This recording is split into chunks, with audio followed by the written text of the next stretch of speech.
this is very encouraging. On the last day of the event, the last session, to have this much attendance is something I wasn't really prepared for, but it's really encouraging. I've also stood a lot of times at the back of the room in school and college, but that was for different reasons. I see you're doing it by choice. So, to quickly get started, we are short on time. We have to stop at 5:20. We'll give 10 minutes for question and answers. What I'd like to explain to you is, this is the easiest HOL I'm doing. I've worked on on-premise infrastructure solutions and so on. To do a hands-on labs, I had to build virtual machines and so on, and then sys-prep them and deploy to all machines. Here I just had to ask Mark to help me with a few Azure subscriptions, and I had to create a document. So it was easy. That said, the reason I point that out is you can actually take that document and continue working on this. The subscriptions that you have here, and Mark, correct me if I'm wrong, they can use this for the next, up to the next 30 days. And if they click on the credit limit, they'll see how much credit they've got left. So right now, the Azure passes that they're using are the ones that are already configured on the machine. Correct. They'll get the Azure passes later. You will get passes like this later. You will probably have your organizational Azure subscriptions.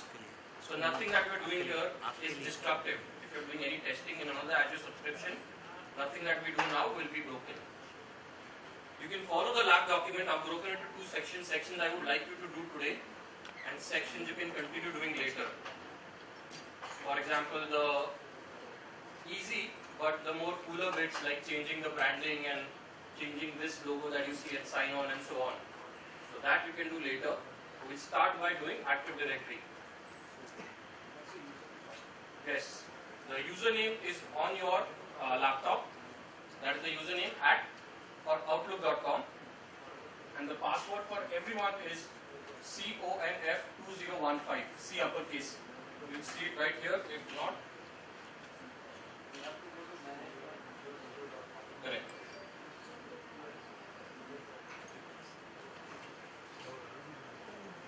So first step, okay, let me first introduce myself. You will see it on the lab guide as well. The lab guide is available at that link, the first link. You need to download the last document in the folder there. If you have any issues, if you need any help, you have my friend Mayur who delivered the previous session, which is why we lost 10 minutes, by the way. He is supreme. His sessions are very popular and I tend to follow his sessions, so I'm used to this. But he will help you around in the room getting through the Azure portal or through the Azure portal. First start by going to that page and looking for a document that says Ninal 10.ninal-Azure Active Directory. You can download it, you can email it to yourself.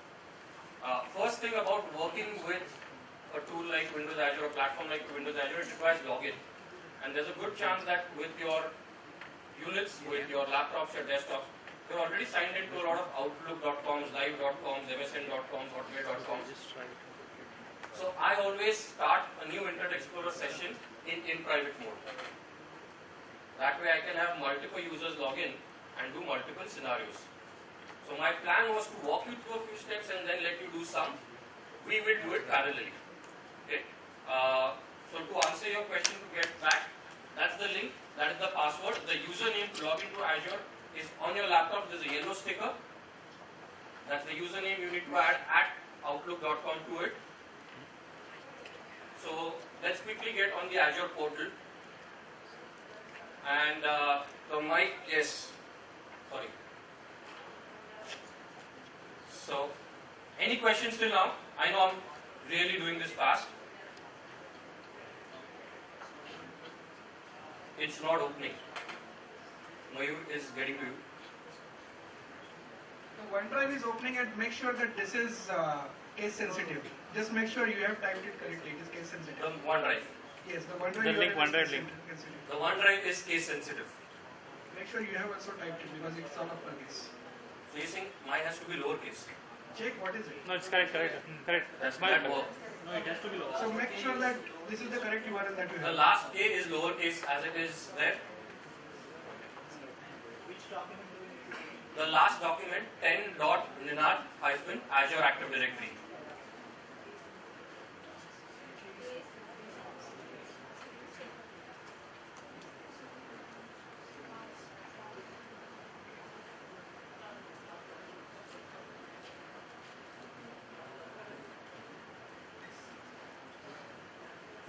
the back and want to do this later, like Mark said, you will be getting Azure passes, or you can use your subscription. The one that I have is so it is AWWC, all uppercase and small k, lowercase k to be precise.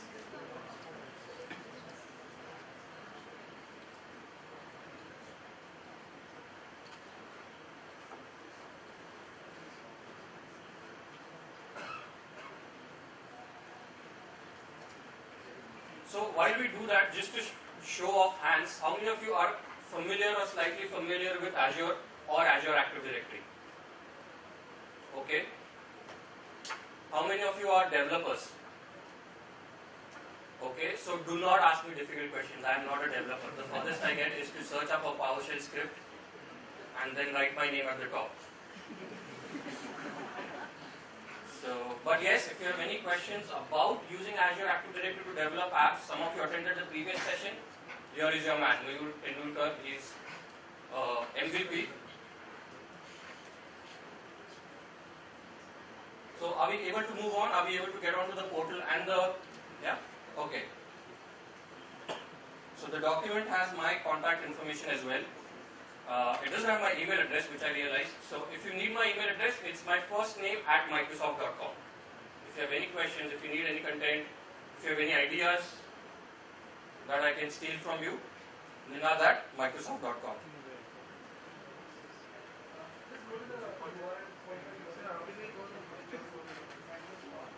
It took me some time. I used to do www.azure.com and then go to portal. You can do manage.windowsazure.com.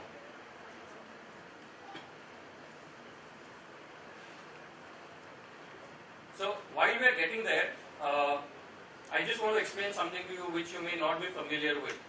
We've got Office 365, a SaaS-based solution. We've got Windows or Microsoft Intune, which is a cloud device management and application management solution. And we've got Azure Active Directory.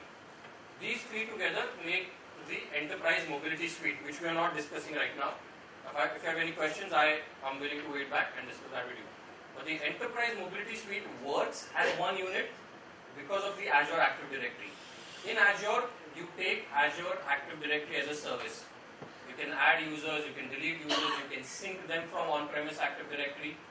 You can configure it for single sign-on with Active Directory Federation services. You can create groups. You can build applications like Mayur taught in the last session on that Active Directory, just like you did on-prem. So that's an Active Directory service you consume. In Intune, Intune is built on top of that service. So you can at best create users or delete users. Same thing with Office 365. So Azure Active Directory is the same directory structure across Office 365, Intune and Azure. In Azure, you leverage the service, you play with it, you build on top of it. Office 365, Intune are already built on top of it. So you don't really do anything to Azure Active Directory there except configure or delete users and so on. Now why did I bring up Office 365? Is because part of the demo you will see some Office 365 component. When you go to one of the links, login.microsoft.com, you will actually be going to Office 365 without really enabling an Office 365 subscription. So it's just that you are pushing it as an app platform. Okay. Now everyone got the document? Then let's get started with the first few steps. We are doing nothing but creating a domain. If you go to your Active Directory tab on the left hand side, and some of them will need help finding the tab, you'll have to scroll down. Just mention where exactly to go, manage.windowsazure.com. Okay, again, the portal URL is manage.windowsazure.com.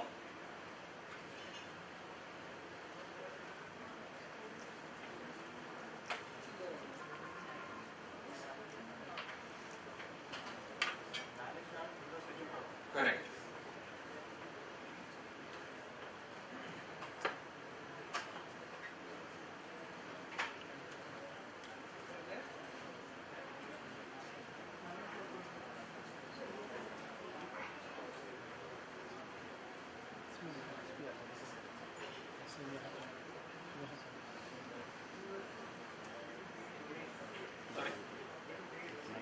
Yes. You can, when you log in, your exercise begins with the steps in the document.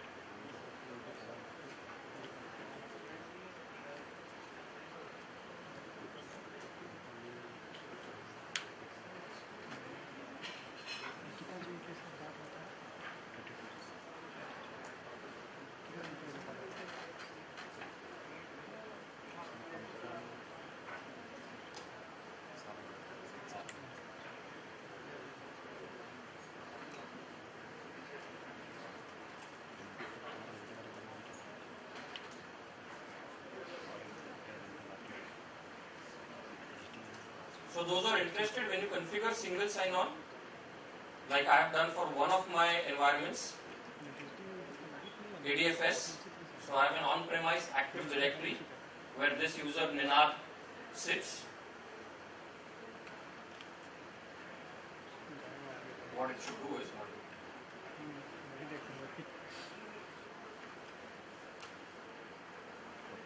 so I have an on-premise Active Directory. I didn't want to create duplicate or a different instance of identities in the cloud. I synced them. We are not doing that in this exercise because that requires virtual machines running here and then more bandwidth from here being consumed to sync and so on. We've dropped that step because internet isn't always our friend. But you can do that. All you need is a domain controller and the DERSIG tool, or now known as AD Connect tool.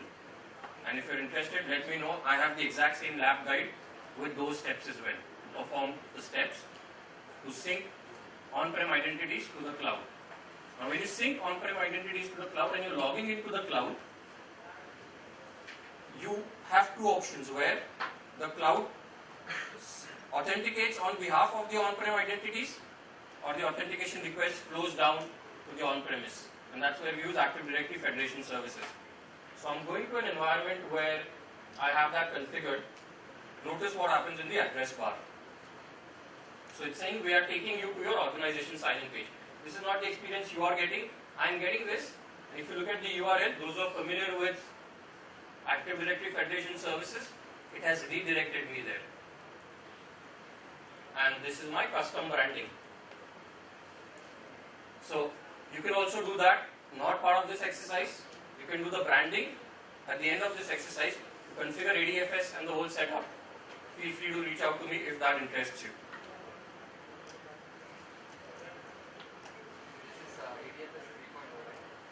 This is currently I am with ADFS 2.0 because I have an old setup, but it will work with ADFS 3.0 as well.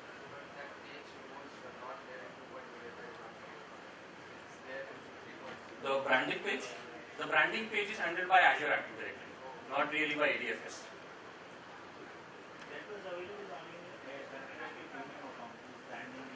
Correct.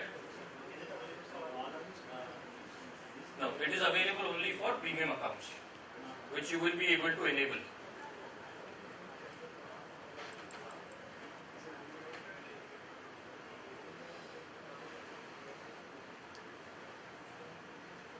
So there are 50 or 60 plus services in Azure, but we are focusing on the one that probably was the first thing we got when we got our first job, the username and password. So most things that we do in IT are really tied to an identity store.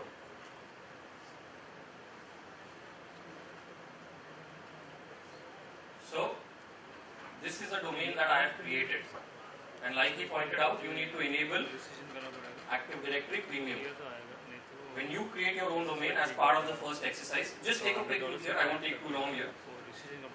You need to go here, that's in the lab guide. You need to go to the domain, scroll down, and you will have the button that says something like try now. You need to try that now. Before you try that, please create a new user account. I'll tell you the difference between using an Azure Pass, which is something we create for you and give out, versus creating your own trial subscription where you can do this easily, is that the Azure Pass, we won't let you log in with your private IDs, an Outlook or Live.com. Hence, create a domain, create a user. Right now you're logging with Outlook.com. When you create a user, you will create it under yourdomain.onmicrosoft.com. You have already created your identity store, right? And then you can use that and log in with that if required to show that you're logging in with your organization or school account. So if you try to enable AD Premium with an Outlook.com account, it will say log in with an organization work or school account. So don't get confused with that. I just wanted to show you the page where you see that. And to point to your question about AD Premium, we will be enabling AD Premium in the lab. Create a user account first so that the domain for the supposed organization comes into play. And you're not doing Outlook.com, which is a domain we manage as a public service.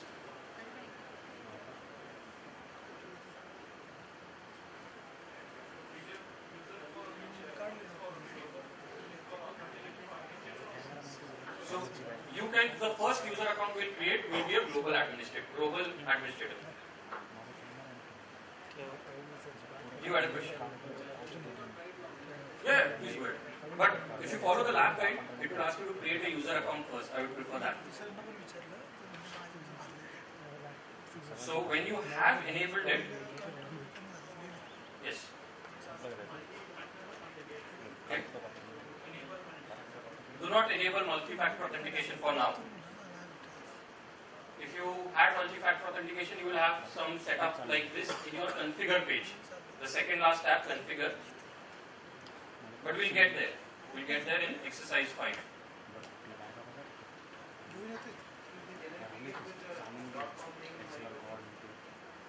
You can, that's a good question. This question is, do I have to use your domain or my domain on Microsoft.com, or can I just take my existing .com domain and sync it with Active Directory? Yes, you can. If you have a publicly registered domain, you can add it to this newly created domain. So that public facing name will let you sign in with those accounts. How I signed in as ninad@mtcbank.com. So I have MTC Bank publicly registered, but in the backend in my Azure Active Directory, let me show you, it's something different. So in the backend I have bankmtc.onmicrosoft.com, and then I created a custom domain saying mtcbank.com. It says verified because in the backend Azure went to mtcbank.com to fetch its NS lookup records, name server records. Because every time the query comes, it has to actually hit those servers to resolve. So if you have a publicly domain registered with GoDaddy.com, we will in the backend automatically upload those things. I have another domain registered with BigRock.in because it's cheaper. Then I have to publicly actually go to my BigRock.in subscription, login for that account, and update my NS records and everything to point to the Azure Active Directory piece. So when you're doing this, you can also do this with Office 365, right? It's the same setup here.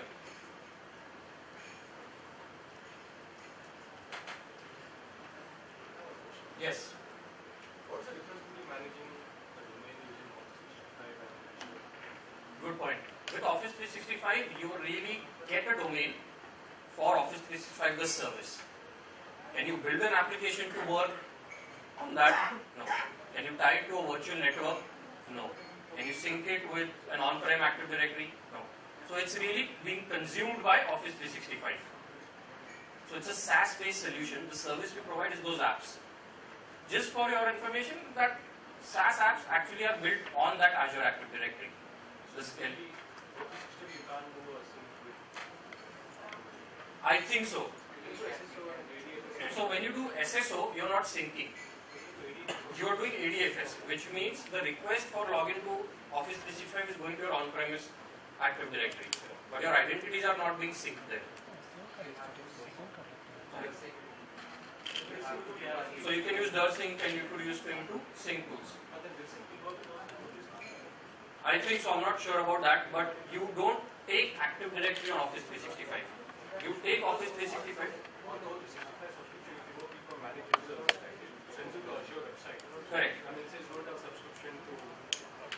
Okay, I think we can check that, is that the account you created or you got it from your organization? I created. Okay. It was domain, just like what you do for MCC, I got your domain and Okay. I was trying to do some research.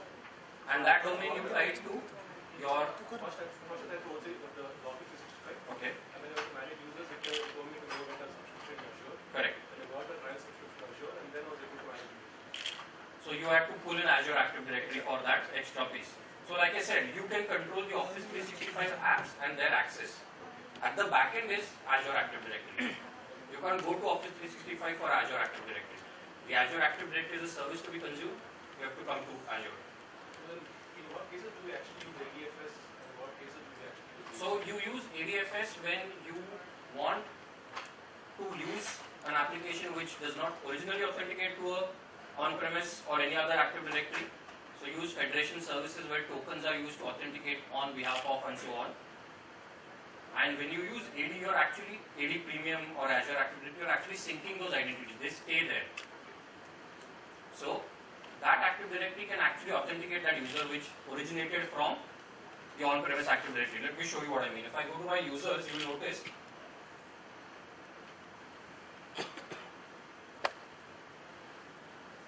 a lot of users and take a look at the sourced from. So if you find Ninad, let's find Ninad.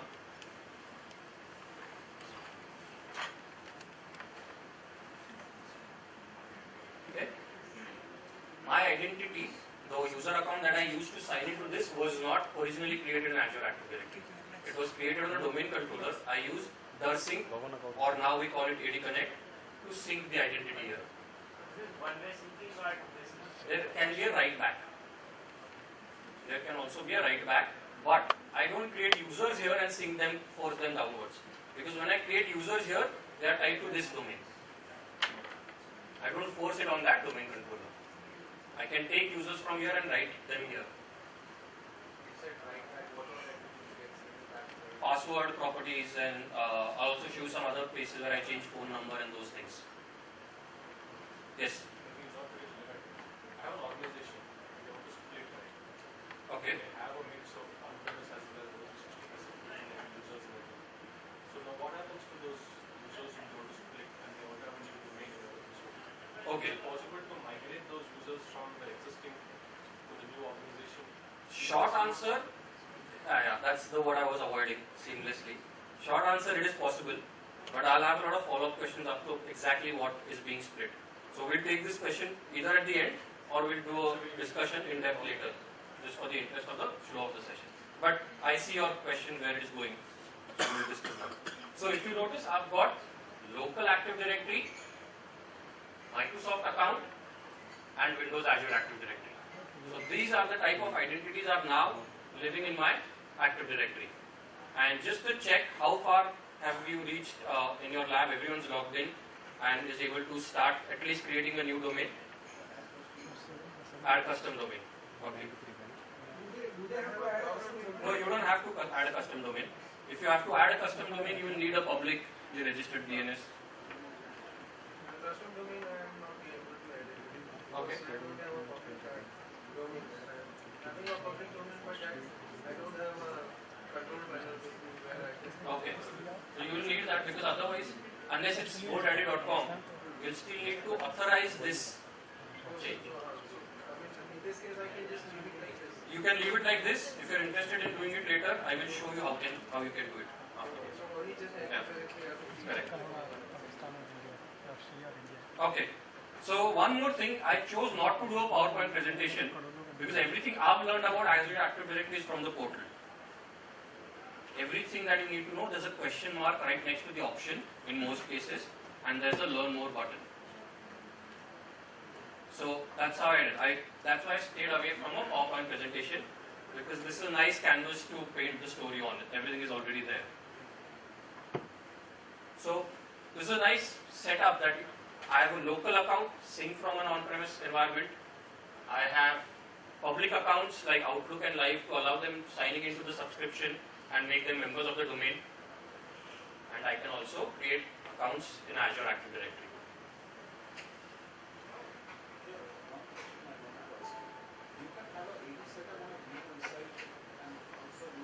If you did an AD setup on a VM, it will be and synced it with Azure Active Directory. You're just making Azure Active Directory think that this is your on-premise domain controller, but it is actually syncing there. So you can do it, and I've done it in demo cases, I've done it in labs, I've done it in trainings. But if you are doing it for production purposes, my question is, why are you doing it? Because then there is no on-premise at all. You're actually consuming cloud. You have an Active Directory there, you have a domain controller there, and you're paying for storage, compute, networking for that domain controller instance. Exactly. So if no, I wouldn't say you put an on-premise environment because you want to avoid a VM there. My question is, do you have an Active Directory to begin with? If, like startups, we call them born in the cloud, which means they don't even own a single server. They just start creating everything in the cloud, including their user accounts, their mail services, their document management systems, backup services, everything in the cloud. But in our case, I can see in most SIs, ISVs, for anyone who's been in the job for more than 4 or 5 years, we would agree that there is a domain controller somewhere that you log into. So there's an investment there, there's a schema that you've built, an organizational political alignment that is stored there. How do you just replace that overnight? You're going to either take baby steps or you're going to partially host something on the cloud and something on-prem, right? So I have other solutions that I would show you about how to have applications on-prem made available to the cloud. We have something known as remote apps, Azure remote apps, and application proxy. Again, not part of the discussion, but I'll show it to you on my machine after this session. Going back to your question, going on-prem is a requirement when I have an on-prem investment, which I cannot abandon suddenly. Which is why I sync some users and slowly, new users I don't add in Active Directory. So for users to log in on their system, perhaps they have a domain controller on the site, it would be faster than connecting to. If it is just logging in requests based on your internet connectivity, it will be fast. But if the user is logging in from home over VPN or something like that, what are you going to do about it? Secondly, you are paying for internet bandwidth. So that's what you don't want your users to come into your premise and send every authentication request to the cloud when you've already paid for network switches, network cables, and so on. You already have that infrastructure.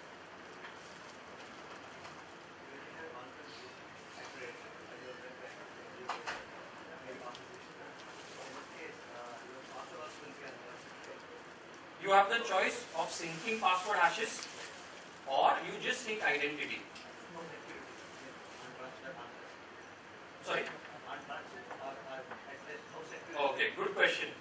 When you use AD Connect, if you run the AD Connect tool, it will ask you for 2 username passwords. One is the domain administrator for the on-prem account, so that the tool can retrieve objects from there, and one is for the Azure subscription. So that's how you authorize the transaction. Second, when the transaction happens, the tool actually creates a secure tunnel between Azure and the tool's endpoints. So if you were to run a sniffer tool, network monitor or anything, you will see an SSL channel. You won't see an open communication. So that's how it's encrypted using the username password you provided. And then the next step it does is it pulls a certificate key from Azure because it's your credential. So it can pull that key and it encrypts the channel with that key. Sorry? That encryption key will be Microsoft. I'll show you where it is as well. We call it the publish settings.ini file, publish settings file. If you've set up a site-to-site VPN, you would have used that. Can I consider this as additional domain controller kind of copy? Okay. It goes there and At a high level, yes, but I can yes, you can do that, and we do that. We actually do that. That users who are traveling, if my on-site domain control is down, connectivity to it is down, you can still authenticate with AD. There are 2 ways to do that as well. You can run a VM and then have it run as a domain controller in the same domain. Or you can have Azure Active Directory, which will create a new domain. So it will not be an additional domain controller in that case.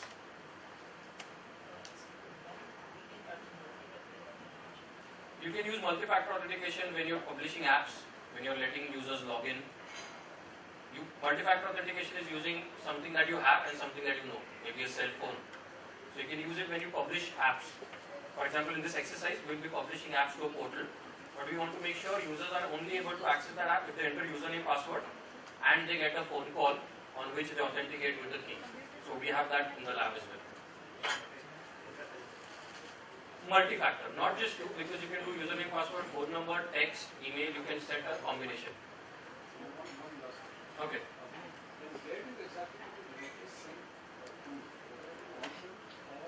So, the AD Connect tool, I'm just being correct so that when you go and search for that tool, you look for AD Connect and not a security tag. AD Connect, you will run on the Active Directory domain controller from where you're syncing on premises. Your security team may not allow you to install it on Active Domain Controller.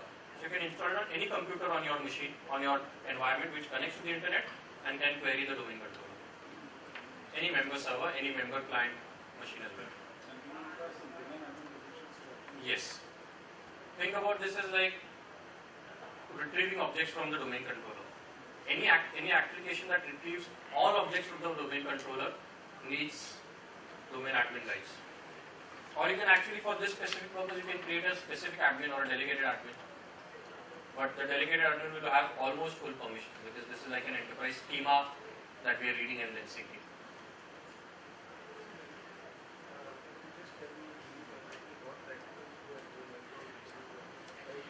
Okay. Okay. So I'll start with what we are not doing. We are not moving users from an on-prem Active Directory. That is for you to do later if you want. We are creating a domain in Azure Active Directory. We are creating users to it. We are creating groups. We are going through the settings for management of groups. We are going through delegated access management options. And then we are publishing some apps to these users to be accessed anywhere from the internet. We are creating some rules about how they can access the apps. If they don't have the app already, how they can request for the app, who can approve it, and then we are building multi-factor authentication on top of that. That is the plan. How much you complete is up to you and how much time is left. So that is not in my hand, but again you can continue with these exercises with the lab.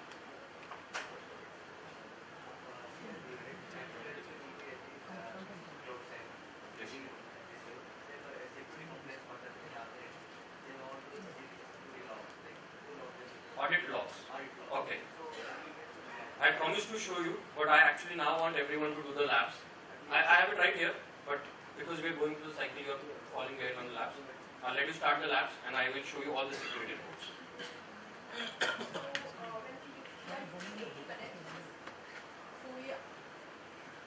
Is it not? I can hear you. I'll repeat your question. Go ahead. Alright, so we are using AD Connect to synchronize all the users to cloud, okay?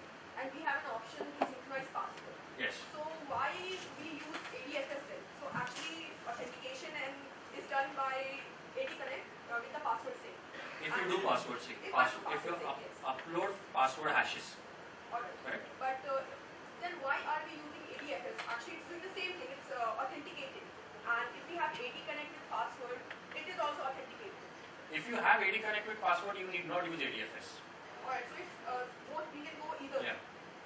But like here in this case, I want to showcase with this environment that those who already have Active Directory environments and are evaluating the cloud, it's not an either or this or that option. I'm showing them they can continue authenticating to Active Directory. The same user, if he was on the network, on premises, he would go directly to the domain controller. But because Azure service is hosted in the cloud, that's why it's redirecting me to STS. But other services are accessing over the internet. Oh, sorry, over the internal network. And does the backsync work so that we can make some changes in the attributes of Yes. the users in cloud and You then can try it out. If you have a domain controller, it will work. Now those attributes, like I said, phone numbers and those settings. Okay, so actually, what is the time interval that it is being synchronized either forward or backward on its own, or do we have to manually? It's not like Active Directory replication. It's not a running schedule. It's your choice when you trigger it. Okay, so it won't happen on its own. No. So then there is only one way sync, right? From one to one to from. Sorry? Yeah, but if you change those attributes and you want to show them immediately, then you'll have to run the tool again. Yeah. It's not a complete two-way replication like Active Directory replication or even domain trusts. So then what about the consistency if someone goes into the administrator console and changes the cloud? How would be the Well, if you give him access to do that, then that risk is there. Just like if you give someone sorry, I thought we lost power.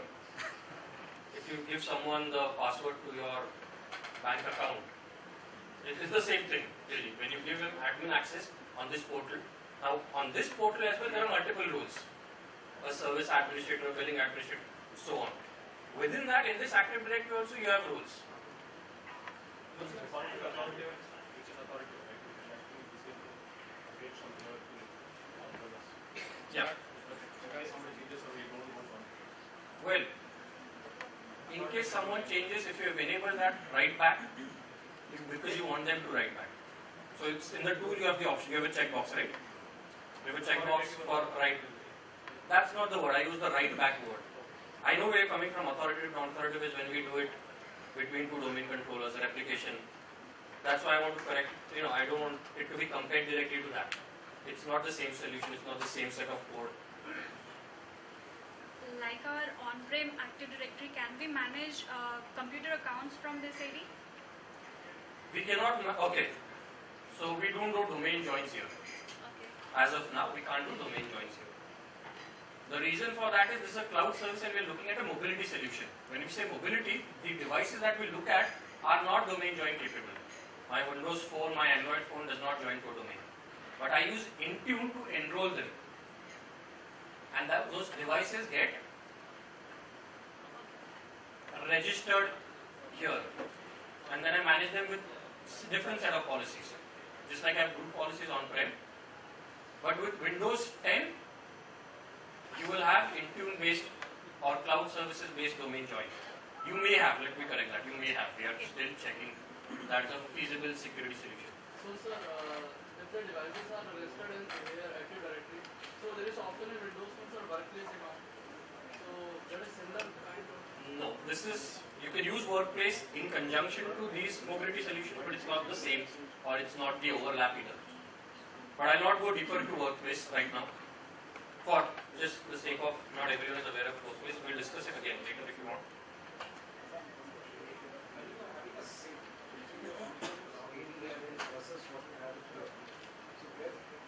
How secure it is, because most customers would prefer to have Correct. Like he asked, what is the data at rest and data in transit security? At rest is we are only able to query using the tool if you provide a username and password that has the rights. So that's how we do the authorization. Then the encryption part is when the tool actually gets the tool username password for the Azure subscription, say a global administrator, it downloads an encryption key. And the communication, the sync happens in an encrypted channel. So you could start the AD Connect, sync it, and you can run network monitor on your network card to see what traffic is going on. You will see all traffic, except this traffic will show as SSL encrypted. So just to answer my question about the same password, same AD is why we are using this method. Just because with the sync or AD Connect, authentication is happening from Windows Azure, and if you use ADFS, all of these have to go through it. Okay. So the question. Okay.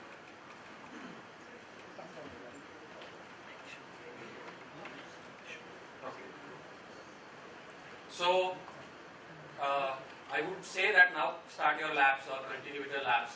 I would say continue with your labs anyway. You have the lab document. I would ask you to stop or stay here longer than 5:30 because we have the closing address which you would like to see as well. It's 5:15 and we know whom to blame. So, Sorry. but it's all good. This session was interesting. I couldn't attend it because I was late. I didn't get a seat. All good things. And I want more questions. I think this is new. Some of you haven't asked any, haven't done it, so you have not had the questions, so you have had learning from others' questions. Can we join the multiple domains? Can you add multiple domains? You can create multiple domains inside your subscription. Can you join a machine or a user to multiple domains? No sir, one file is that create a child domain. Sorry? One file and add some other childs.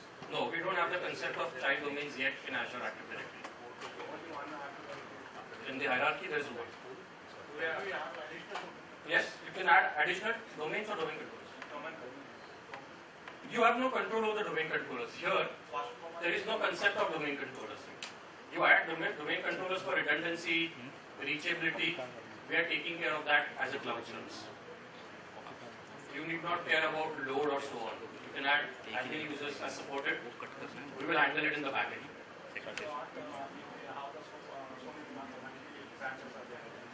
One branch having the main branch and main active directory. So I have another branch. So create a child and No, unfortunately, you can't create child domains here in Azure Active Directory. It's a flat structure. You only create one domain. solution. The solution for that, I would ask you what you are trying to do with the child domain. Is it because traditionally you had a child domain, or is it because of user-based management? You can create groups here for that. Okay, but you cannot have. For instance, if you have say business domain and then you have child domains created for Europe or something, or APAC or something. Then what I would do is I would create separate domains here within Azure Active Directory. I would create separate domains for each region, and I can add users from other domains to this domain. Sure. Yes.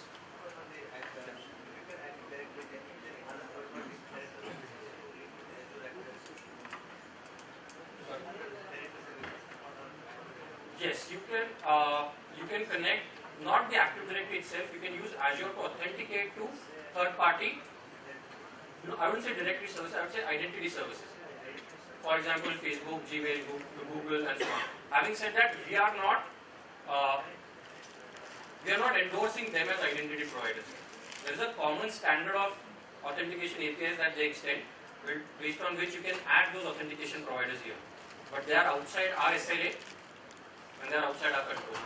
So yes, you might have a business that is set on Google. You're building services in Azure.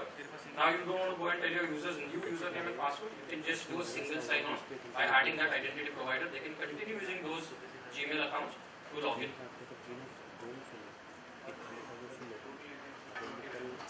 Yes, right. So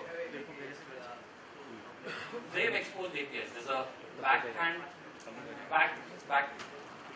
handshake at the back that we do with them, and it's a common API from security platform, a common standard, not a common API, a common standard with which has been built. So you can just OAuth and now Is OpenID supported? is OpenID. I am not aware of OpenID, so I'll have to look that up. But if you need an answer specifically, ninad@microsoft.com. I will try it out. If not, I'll find it out. So I'll officially close the session and open it for Q&A.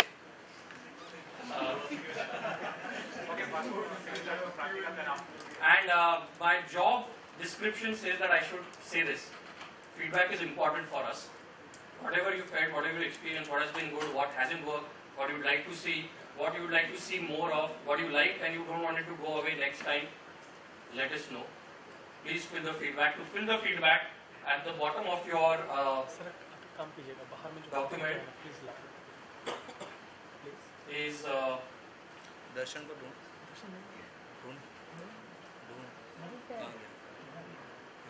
right, and you also need to sign out of the Azure accounts before going, not right away. Before going, you have two options to fill in the feedback. On the document, you have the QR code. Scan it with your phone.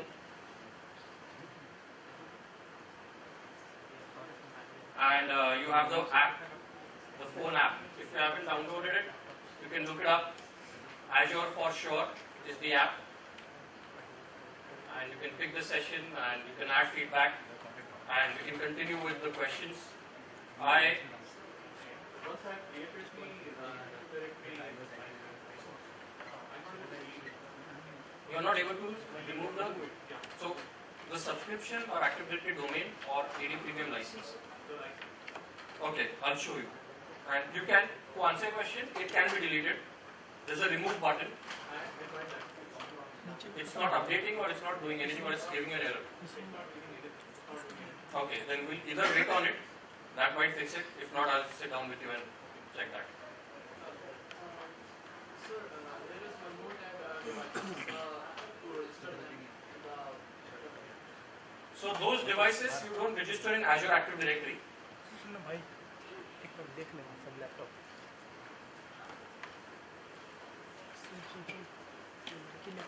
Those are the devices which my user has registered with, say in Intune or has signed in with. So I've gone into my profile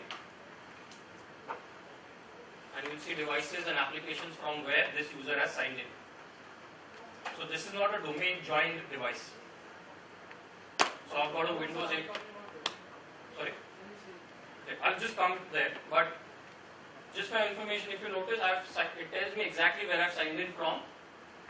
It detects the IP. And one interesting thing this has brought me to is, if you've heard of the Microsoft Cyber Crime Unit, we have a massive cyber crime unit which works with government and ISPs. Everyone heard of the botnet attack? Right? Botnets, malware, spyware. So these guys detect, they work with these ISPs to blacklist these IPs. Okay? I have a setting where I can say if anyone comes from a blacklisted IP, do not allow access. Or I can have that setting disabled. It could be so that we also have an algorithm which checks. I checked in India 2 hours ago, and 3 hours later I'm checking in Mexico or signing in from Mexico. It could be because my ISP is giving me an IP address from Mexico, or there is a VPN tunnel that I'm going through. So that there's no way the machine learning algorithm will know if that is true or not. It will show that in the report. I'll come to your question as well. I will just show off. From this page, retrieve the password now. It takes 2 or 3 minutes. Oh, you're saying to the Active Directory? If the replication isn't triggered yet, then it will wait for that 3-hour mark since it run the last time. Or you'll have to go to the on-prem and run the tool. So, sync tool. Replication is the wrong word. Sync tool. Manually sync it.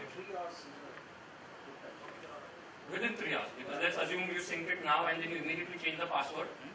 So you're within 3 hours before the next cycle.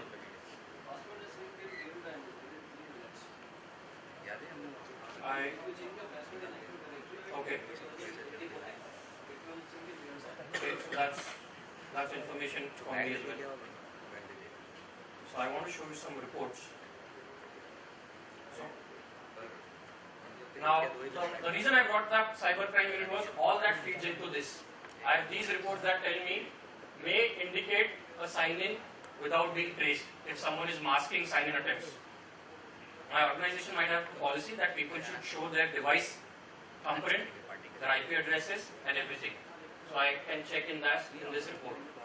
From possibly infected devices, a sustained intrusion attack, someone is trying to do a DDoS attack over and over again. It can also tell me a detailed view of password resets. Audited events in your directory. So I think someone had a question about audits. So you can look this report up. I would pull this up, but then it will take a few seconds for the report to pull up, so I don't know.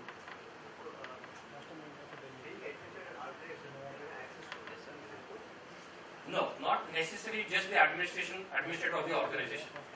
In Azure Active Directory, if he is a global administrator or a service administrator. Because it's a portal-based view.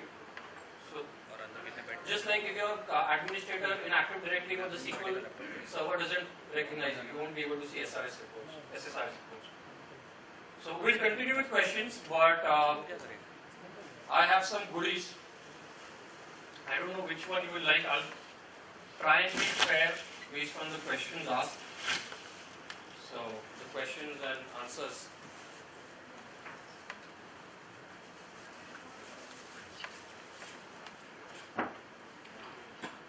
I know there were more questions as well. So a lot of you asked good questions, but I have only these many goodies. Yes, you.